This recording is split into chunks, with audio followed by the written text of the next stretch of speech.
J'ai été abusée sexuellement par des proches. Il y a des choses qu'on n'a pas envie de dire, il y a du mal qu'on n'a pas envie de faire. Donc je prenais sur moi, je faisais comme si tout allait bien, mais au fond de moi, ça n'allait pas, quoi. En fait, j'avais envie de hurler presque. Hello, moi c'est Corian, j'espère que vous allez bien.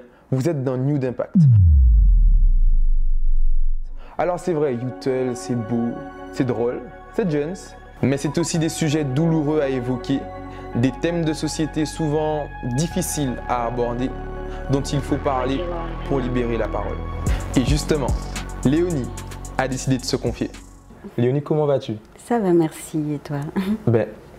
Je suis juste hyper ravi d'être là et de pouvoir mener cette conversation avec toi. Et du coup, je te laisse te présenter. Je m'appelle Léonie, j'ai 45 ans. Et je suis venue pour parler de mon histoire. Tu as eu une adolescence compliquée. Tout à fait. Tu as eu une adolescence compliquée et qui a été marquée par un drame.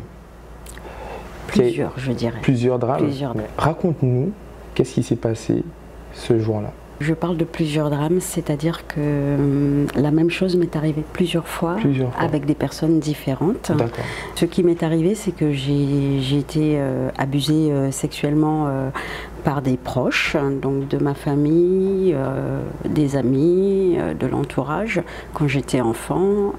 Donc ça a commencé dès mon plus jeune âge, en fait, où j'avais un membre de ma famille qui intervenait dans nos jeux quand on était petit, et puis nous disait de le suivre dans les champs de Cannes, ce genre de choses et tout. Donc moi à l'époque j'avais 5 ans, donc je connaissais pas trop tout ce qui était la sexualité, voilà, tout ce qui a trait à la sexualité. Nous on était plus dans nos jeux d'enfants, jouer à cache-cache, ce genre de choses. C'était une parenthèse, mais bon, pour moi tout ça c'était des souvenirs très brefs en fait, puisque j'étais relativement petite à l'époque, mais ça revenait comme des rêves en fait, hein, tout simplement. Je me demandais quelle était la réalité en fait.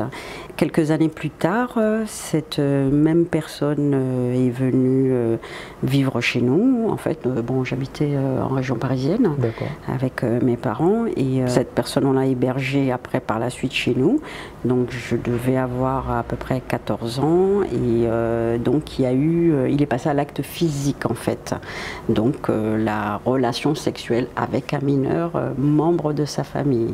Donc là c'est passé de next step, comme on dit. Voilà, c'est passé à un autre extrême, parce que bon là bien sûr j'étais dans l'adolescence, les premiers émois, les premiers rendez-vous et tout.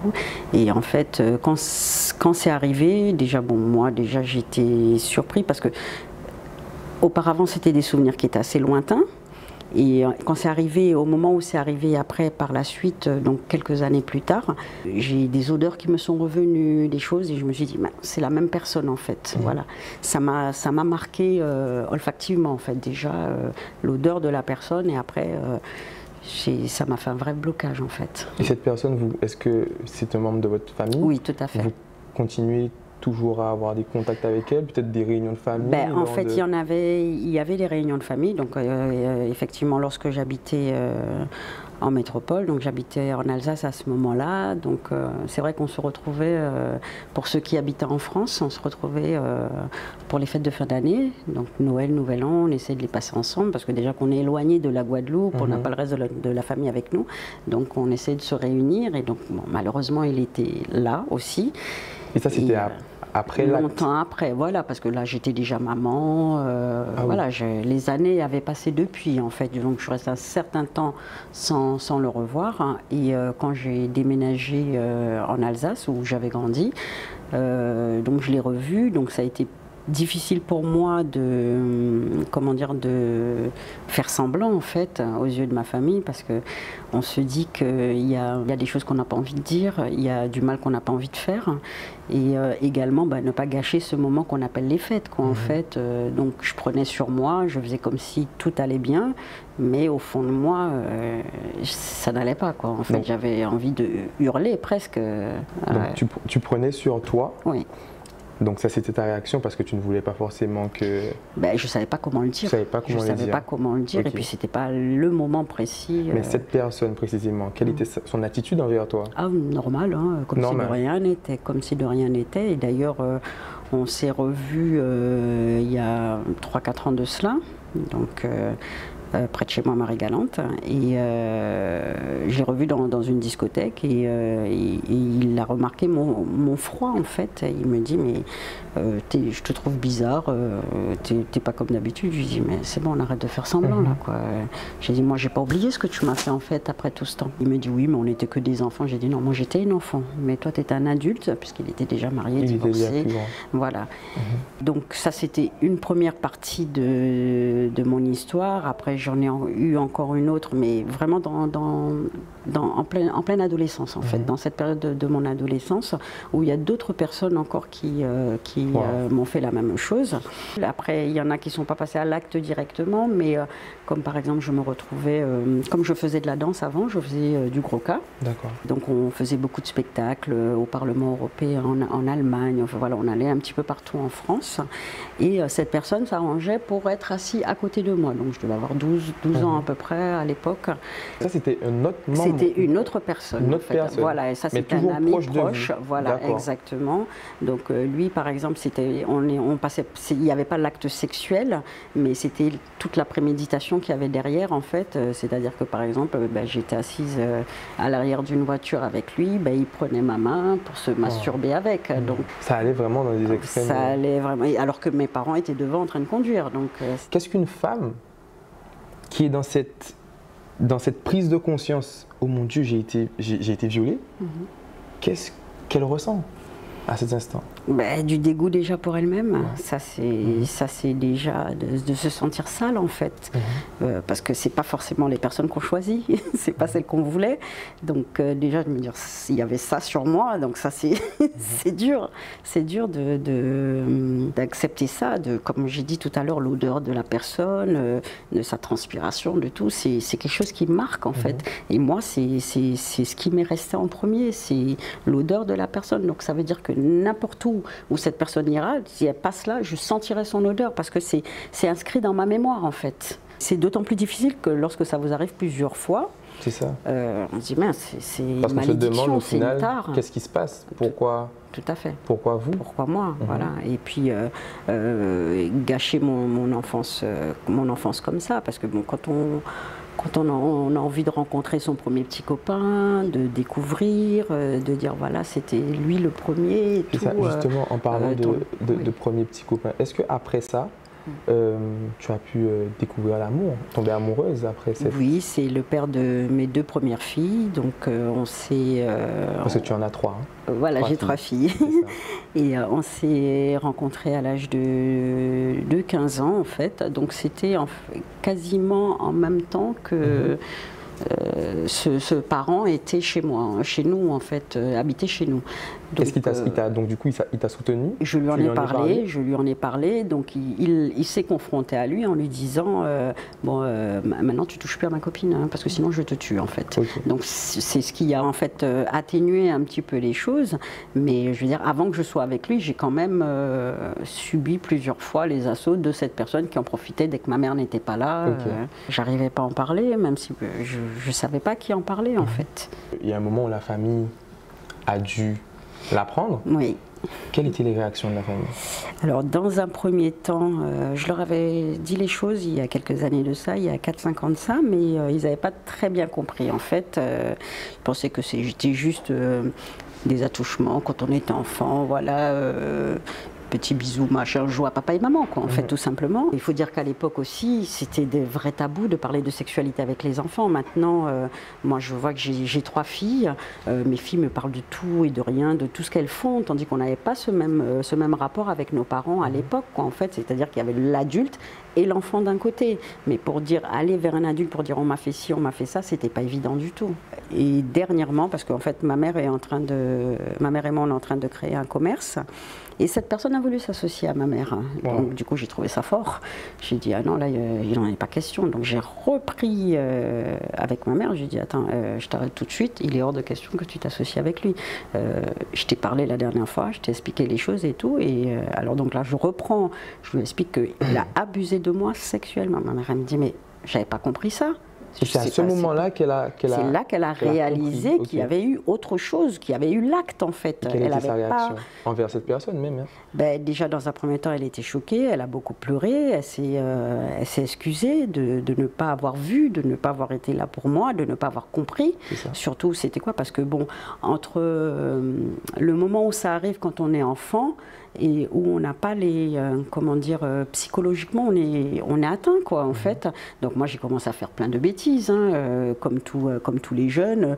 Je volais, je mentais. En fait je volais surtout pour réunir de l'argent pour me barrer. En fait je voulais vraiment partir et vivre ma vie et ne plus être confrontée. Tu te sentais enfermée. Voilà, je voulais plus être confrontée. Je voulais avoir ma vie très tôt, ma vie d'adulte, pour pouvoir vivre ma propre vie, pour avoir mes propres choix. Bon, finalement, ça s'est pas fait. La majorité est arrivée très vite derrière. Hein. Mais c'est vrai que c'est pas facile. C'est pas facile d'être confronté à sa famille. Donc, ma mère, j'ai ressenti un soulagement aussi d'avoir pu lui dire les choses et qu'elle l'ait compris. Donc là, maintenant, je sais que cette personne, il faut même pas qu'elle se présente devant ma mère parce que ça va mal se passer parce qu'elle le vit très mal actuellement, donc, en fait, ce qui est arrivé. Et donc, en fait, j'en ai parlé aussi autour de moi, dans ma famille. Certaines personnes se sont montrées très solidaires. Ils m'ont dit de faire ce que j'avais à faire, tout simplement, que c'est moi qui l'ai vécu et personne ne peut se mettre à ma place, en fait. Et d'autres qui, entre guillemets, ne voulaient pas tâcher l'image de la famille, entre guillemets. Mais bon, à cela, je dirais à la limite, je m'en fous. Quoi. Pour d'autres, l'image de la famille compte plus que ton intégrité. Voilà, l'image compte. Pourquoi c'est maintenant que je viens en parler? Pourquoi c'est maintenant que je me décide à dire les choses? Mais j'ai dit les choses quand j'étais prête, en fait, quand moi, je me suis sentie prête à le faire et prête à le faire et suffisamment forte pour me confronter aux gens. Là, maintenant, je peux venir devant ces personnes qui m'ont agressé, les regarder dans les blancs des yeux et de dire oui, c'est toi qui m'as fait ça. Quelqu'un qu'on considère comme un oncle, comme un membre de sa famille, c'est quand même fort. Tous ces drames qui te sont arrivés dans ta vie, parce que je dis que tu as perdu un enfant, plus ces viols, parce qu'il y en a eu plusieurs, comme tu dis, tout ça, ça t'a endurci, mais dans quel sens? Comment dire, j'affronte la vie avec philosophie, on va dire. Je suis toujours souriante. Je continue à garder le sourire parce que, je veux dire, moi, il n'y a rien qui ne me tuera, à part ma mort naturelle, quoi. Mais bon, j'ai des enfants, il faut que je sois forte pour eux. Donc, je l'ai toujours été parce que je les ai élevés seuls aussi, sans l'aide de leur papa. Donc, tu as su surmonter ce drame en particulier, parce que si on parle du viol en particulier, que tu as su surmonter ça? Oui. Enfin, oui, j'ai surmonté, mais après, il me reste encore, comment dire, la confiance en moi, la confiance en l'autre, parce que mon rapport avec les hommes est complètement faussé. Par rapport à tout ça, il y a la confiance qui n'y est pas. C'est ça, donc la relation avec les hommes. Je suis toujours dans le doute, en fait, en permanence, toujours dans le doute. Et puis, quand mes enfants étaient petits, je m'inquiétais pour eux, parce que être avec quelqu'un et se demander est-ce qu'il va aller toucher mes enfants, c'est quand même dur de se poser ces questions-là tout le temps. Et est-ce que tu as pu, dans tout ça, pardonner à tes bourreaux? Ah, je pardonne pas, moi. Ah non, je peux pas pardonner. Il est où le pardon dans tout ça? On pardonne quoi? On pardonne à quelqu'un de venir dans ta chambre en pleine nuit, pendant que tu dors, donc te surprendre parce que tu te retrouves avec quelqu'un qui est couché sur toi, en fait, au moment où tu t'y attends pas. Donc moi, jusqu'à maintenant, je suis insomniaque. J'ai 45 ans aujourd'hui, je suis encore insomniaque. Je dors peut-être 3-4 heures par nuit, oui, tout à fait. Je ne dors pas parce que j'ai peur que quelqu'un rentre dans ma chambre jusqu'à aujourd'hui. Pourtant, je suis dans ma maison, mais j'ai peur que quelqu'un rentre dans ma maison la nuit, ce genre de choses, parce qu'on m'a toujours agressé à n'importe quel moment, en fait. On m'a pas dit, tiens, réveille-toi, je vais m'occuper de toi, quoi. Non, c'est pendant mon sommeil, les gens me sautent dessus, non. Ou à tout moment, je peux être occupée, bien là, voilà, on ne me demandait pas mon avis, en fait. Et justement, je voulais rebondir parce que tu m'as envoyé une lettre. Je t'ai demandé de m'écrire une lettre. Et franchement, elle est tellement forte de sens. Et tellement touchante. On voit que c'est une femme forte qui l'a écrit. Tu dis, vivre avec cette souffrance passée, c'est mettre entre parenthèses ma vie de femme, m'interdire d'avoir confiance en moi, en eux. C'est qui c'est eux? Eux, c'est les hommes en général. Les hommes en général. C'est-à-dire que normalement, on dit qu'il ne faut pas faire de globalité. Chaque personne est différente, mais dans parmi toutes les expériences que j'ai eues, il y en a très peu qui se démarquent en fait du lot en fait. La seule personne qui a su m'apporter ça, malheureusement aujourd'hui elle est décédée, mais je n'ai pas retrouvé la personne en qui je peux avoir confiance. C'était qui cette personne? C'était mon compagnon, ça fait 10 ans maintenant qu'il est décédé, il a eu un accident de moto et on était fusionnels en fait, c'est-à-dire que quand j'allais pas bien, il le ressentait tout de suite, il était tout le temps présent, on faisait beaucoup de choses ensemble. Cet homme, c'était le seul avec qui vous aviez cette relation de confiance? Tout à fait, oui. Et vous dites, me sentir comme une proie et non comme quelqu'un d'aimé. Si j'avais vécu une vraie enfance, ma vie serait-elle la même? À l'âge, et là franchement, quand j'ai lu cette partie, j'ai mis 2 étoiles, j'ai surligné, à l'âge où j'aurais dû découvrir l'amour, je n'avais déjà que trop servi malgré moi. Qu'est-ce que vous entendez par là? C'est qu'on m'a pas laissé le choix en fait. Donc j'ai découvert, entre guillemets, je dirais même, c'est pas de l'amour, j'ai découvert le sexe malgré moi. C'est-à-dire qu'à l'heure où les jeunes filles, comment dire, ont leurs premiers petits copains, leurs premiers rendez-vous, leurs premiers émois, entre guillemets, on apprend à s'embrasser, on apprend à se toucher, à se connaître, parce qu'on est tous les deux dans de la découverte. Mais moi j'étais confrontée à des personnes expérimentées, donc qui n'avaient pas le temps de se demander ce que moi en tant qu'enfant je ressentais en fait. Toujours dans l'analyse, jamais dans le laisser aller. Est-ce qu'aujourd'hui, tu arrives à te laisser aller? Rarement. Rarement me laisser aller parce que je suis tout le temps en train de me poser des questions, de tout planifier en fait. Je planifie tout. Même quand je suis dans une relation, en fait, je recherche le parfait. Le parfait, je ne veux pas être avec quelqu'un qui me trompe, ce genre de choses. Je veux une relation parfaite en fait. Et c'est ce qui m'a manqué toute ma vie en fait, c'est d'avoir cette symbiose avec quelqu'un. Ça a rendu aussi tes critères de sélection. Voilà. C'est ça. Un flashback me ramène à mes années les plus sombres où j'ai pensé à la mort et toutes celles où la boulimie qui ne fait pas vomir, baignée de larmes, a été mon refuge pour fuir cette attention. Ce regard de l'autre qui vous met mal à l'aise, donc de ce bourreau, on en parlait tout à l'heure là, c'est-à-dire que même dans les... Ma phrase voulait plus aussi signifier, parfois il y a le regard des hommes qui est gênant, qui est insistant, même si on ne fait pas d'appel de phare, entre guillemets, quoi, mais on sent le regard oppressant, en fait, la personne qui nous voit comme une proie. Pour moi, moi quand je vois quelqu'un qui me regarde avec des gros yeux, je me dis, oh, mais qu'est-ce qu'il me veut, lui? Et c'est le défi des femmes de cette société aujourd'hui de supporter le regard des... Parfois il n'est pas très, très flatteur le regard des hommes, hein. C'est pas toujours évident. Après maintenant il faut savoir prendre sur soi, parce qu'avant j'avais du mal à remettre les gens à leur place, à leur faire respecter les choses en fait, parce que quand on a quelqu'un en face de soi qui est toujours souriant, et donc on croit que tout est facile, tout est facile, hop je vais aller vers elle, c'est bon, ça va se faire sans problème. Non, ça se passe pas comme ça quoi. En fait c'est pas parce que je souris que j'ai dit oui. Ouais, tu es obligé de forger ton caractère. Voilà, donc au bout d'un moment on apprend à dire non. On apprend à dire non, non c'est bon, ça m'intéresse pas.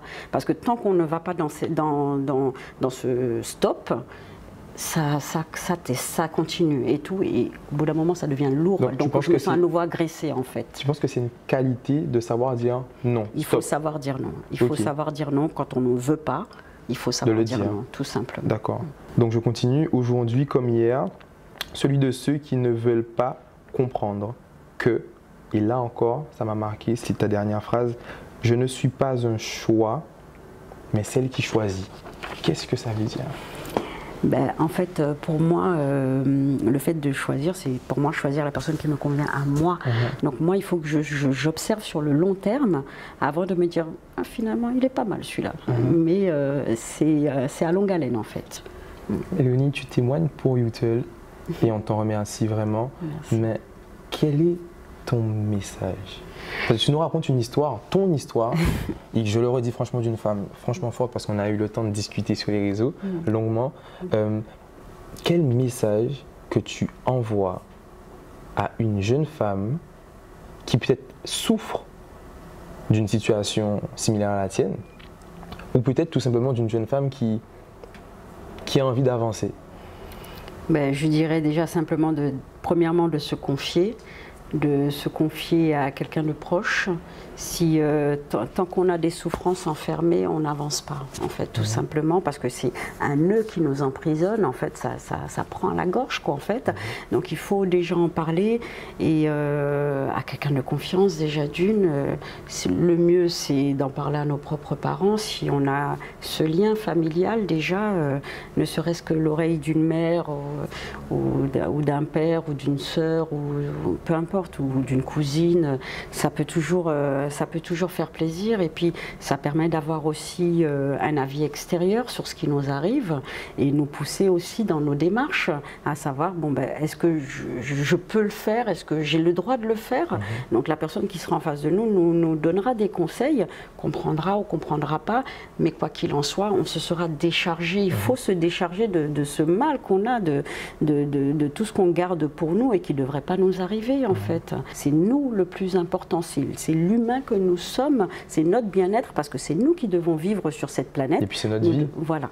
On doit travailler, on doit vivre, on doit avoir une situation, évoluer, se marier, avoir des enfants. Il faut partir sur de bonnes bases. Et il faut pardonner le passé. Voilà, il faut partir sur de bonnes bases, et pour partir sur de bonnes bases, il faut dire les choses. Okay. Pour moi, c'est très important.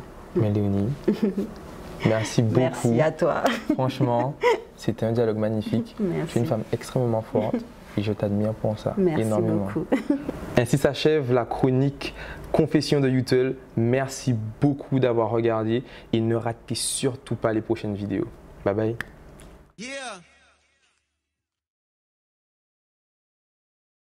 Il y a